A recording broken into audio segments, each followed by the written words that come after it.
El 2020 ha creado serias dificultades al sector económico en general, incluido el sector cultural. Se ha dificultado satisfacer las necesidades recreativas y emocionales que necesitamos como seres humanos.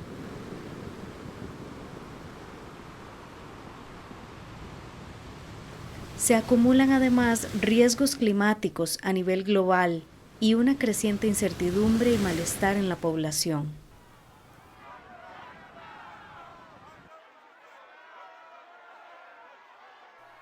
Los retos a los que se enfrentan los diversos sectores nos obligan a preguntarnos cómo trabajar juntos y por qué es necesario.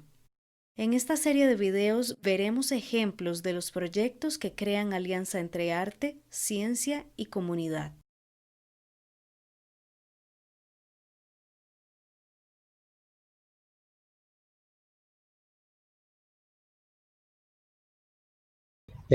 Sí, en la licenciatura estuve con un proyecto con el río Tibás y en ese momento, pues sí, estaba haciendo como una investigación desde la visualidad, ¿no?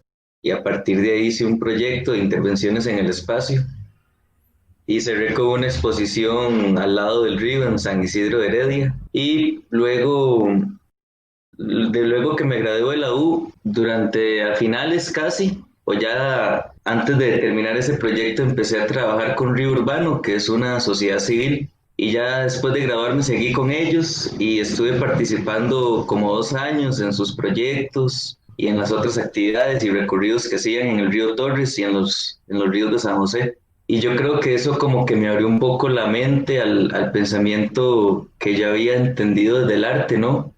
Y un poco como ampliar el panorama y no tenerlo tan cerrado, ¿no? Ahí ya estaba como sintetizando un poco los conocimientos que había tenido con Río Urbano y la sociedad civil, las caminatas colectivas y un poco lo que tenía antes con el bagaje de la U que había aprendido en el área de pintura.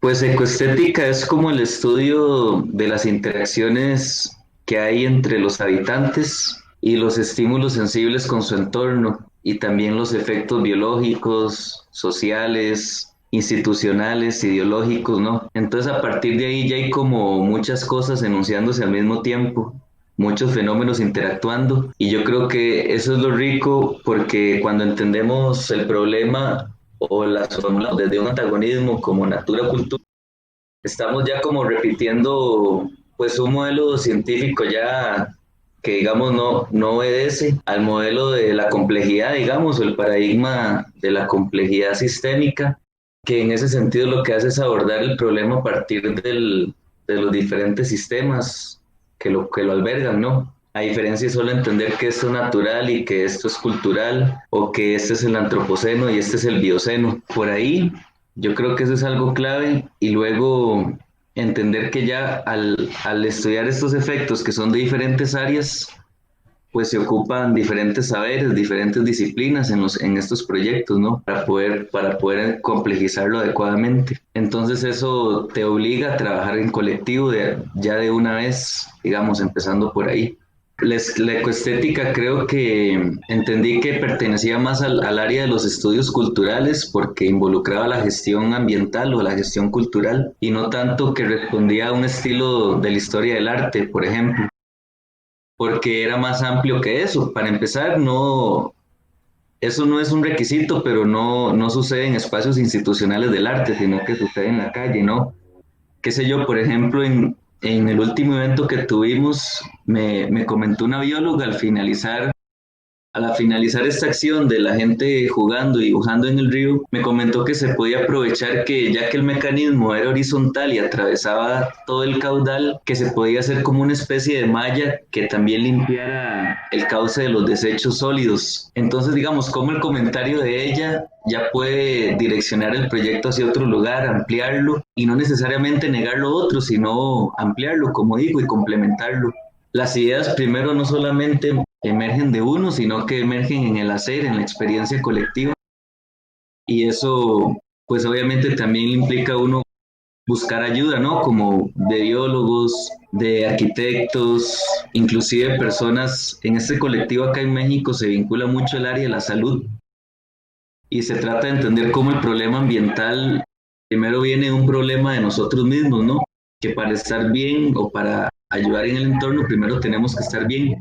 Entonces muchas veces emergen situaciones como con psicólogos o gente de salud familiar inclusive, y pues te lanzan preguntas que vienen más con el afecto, con lo lúdico, entonces ahí es donde uno ve la necesidad de diseñar para hacer formas de ser y de existir más que para contemplar, digamos, una imagen o una serie de objetos.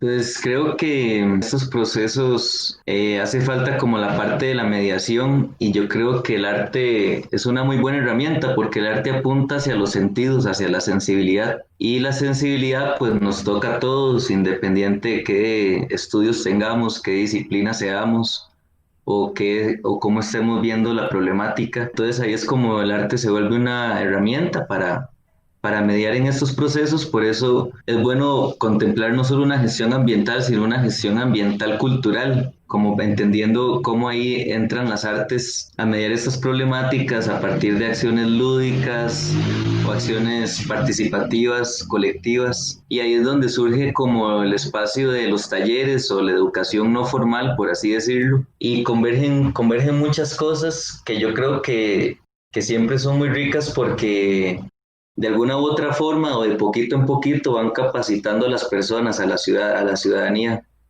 Y esas capacitaciones se generan información, se genera conocimiento colaborativo, un conocimiento compartido y poco a poco se va empoderando las personas. Entonces ahí es donde empieza, se cierra el ciclo y vuelve a empezar, porque ya el colectivo iniciado, el que inició la mediación, pues ya empoderó a las personas y ahora ellas mismas empiezan ese trabajo, ¿no? Con otro público inmediato. Y ahí es donde como que se va expandiendo la acción y el conocimiento de alguna forma.